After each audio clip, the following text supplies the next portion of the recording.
Samuel, the last time you were on this show, you hadn't scored a goal yet for the Timbers. You did then the next day against LAFC, your first goal, and since then obviously have cemented yourself as the starting striker. Do you feel settled in now at this point in the season?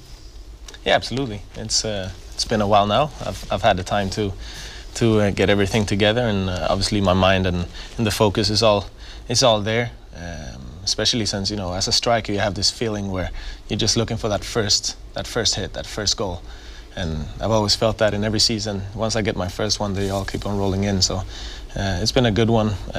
Got a couple good games in now and a good amount of goals, and I'm just hungry for more. You look at your goals, your conversion rate is one of the best in the league. What goes through your mind when you're getting to those final stages, when you're through on goal? Can you take us into the mindset?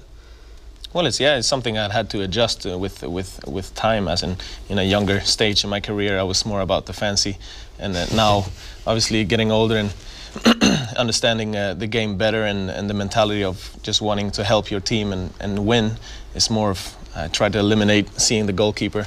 Obviously, I see him, but I focus on what's behind the goalkeeper. I'm trying to see the net and the open spaces where trying to put my mind into the goalkeeper's mind and seeing what he's thinking when he's against me. So it's a lot of practice, obviously. It's a lot of understanding where the spaces are in the movement of a goalkeeper, and also the angles that you're faced with. So it's also just imagining that over and over again pre-game. And the days leading up to the game. I said on the broadcast that in your mind it's like a circus going on, and you're on stage for every single show that you're able to perform, to entertain, but then you have the end product. How much does it help having players like Valeri and Blanco around, that it can open up the game so much more for what you want to do? Well, absolutely. Those are dangerous guys on the ball. They can both score goals and give assists, as me. We're just trying to do as much for each other as teammates and as a team. To be able to win those games. So if Diego is open or anybody of my teammates is open and have a better chance of scoring the goal than me, then obviously that pass has to be made, and usually is. Did a good game now. We scored 2 penalties last game. But a goal is a goal coming from a striker, I should know. Well, the MLS transfer window closed this week. A lot of moves around the league. The Timbers making some big ones, bringing back Jorge Villafana and Lucas Milano. Villafana, a left back whose career took off with the Timbers in 2014 and 15. He was sold to Santos in Mexico after the 2015 MLS Cup. He played there the past 2.5 seasons, and of course during that time became a U.S. national team regular, its first choice starting left back. Milano scored 5 goals, had 9 assists in 50 games with the Timbers in 2015 and 16. That includes playoffs. He's been on loan the past season and a half in Argentina with Belgrano and Estudiantes. Both Villafana and Milano, of course, started the 2015 MLS Cup victory. You look at these two, and this was the height of both of their times with the Portland Timbers. MLS Cup final, Villafana, he saw Ethan Finley out with quite ease. It was a spectacular performance, and he would say one that got him the big move down to Mexico. And Lucas Milano, his goal that he scored against FC Dallas, and then the pass in this match to Rodney Wallace for the goal, obviously left an imprint. I think you've got on one side something to prove in Lucas Milano, and then Villafana, something to prove again with him coming back in. And with Villafana, that's where most of the excitement is, given what he's like as a person, as a teammate, to the media side of things, to the fans, and obviously what he did on the pitch. So look forward to seeing with both these players how they reinsert themselves back into the team. On Wednesday, the Timbers also traded Vitas to DC United, so we'll possibly be seeing him next week in the nation's capital. The Timbers got $50,000 of general allocation money from DC for the left back. Well, Samuel, it's part of soccer everywhere in the world. Team players coming in, players coming out. How does a team deal with that in the middle of a season and get new players acclimated? Well, it's I've been through it myself in previous years. Football is unexpected. You never know how it's supposed to go. Soccer, I should say. So in America, not my bad. But it is what it is. We wish Vitas obviously all the best. A great teammate. Done a bunch for the club. Was here previously, and I played against him in Holland as well. Before moving out here, so he was one of the guys here in the team that helped me, get adjusted to everything around here and helped me a lot about how to deal with certain things. I wish him all the best in DC. Time for the local Forward Store's look ahead on the Vancouver Whitecaps. 8-9-6, 30 points. In decent form in their last 3 with a pair of wins and a draw at NYCFC.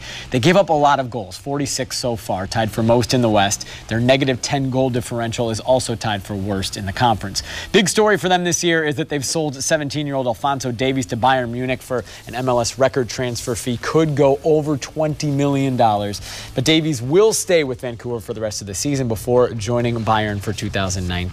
Ross, your view on the Whitecaps? Well, it starts with the manager, Carl Robinson. He has big decisions to make because over the next 14 days, they have 5 games and they're right in the middle of things between regular season and the Canadian Championship, which is similar to the US Open Cup.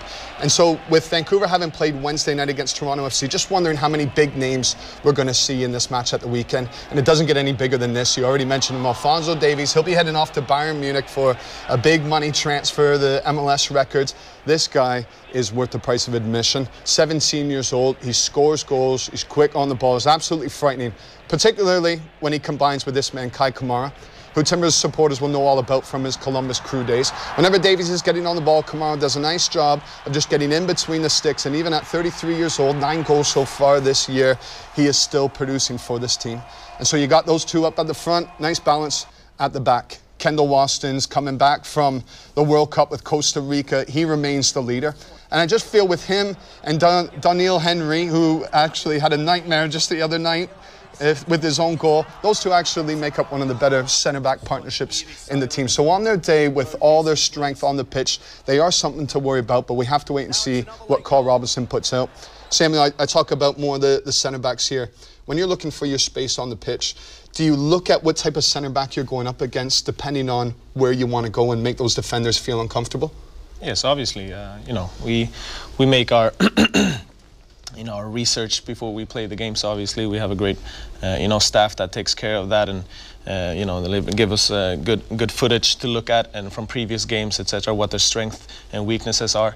Obviously how they're built, what kind of player they are, if they're more comfortable on the ball, if they're a more pure defender, if they are man-to-man kind of push-through kind of defender, or if they leave me as a striker with more room to turn. All those things matter, obviously, and then being able to switch it up and not be too predictable in your offense game. So switching it up, going behind in the depth and behind the back of the defenders, as well as switching it up with combo play with the midfielders under me. So that's something that I'm going to have to do to make it as difficult as possible for them. You look at rivalries, Seattle, you handled that very well with your goal up at CenturyLink. Vancouver Whitecaps, the first time you would see this rival coming in. Yeah. Do you like these occasions where you're going up against something where it means so much to the fans? Absolutely, absolutely. These are the games that we as players, that brings that extra oomph in us as well. I've played a bunch of rivalries throughout my days, but I would say during the season, those are the games that you wait for. The ones that mean that a little bit extra, a little bit more for the fans, and especially playing here at home for our home fans. It's no other choice than bringing all those 3 points. Samuel, we appreciate the time. Good luck on Saturday against Vancouver. It's the Timbers and the Whitecaps. It's Saturday night at 8 p.m. at Providence Park. You can watch the match on Root Sports or listen on the radio, 102.9, 750 The Game.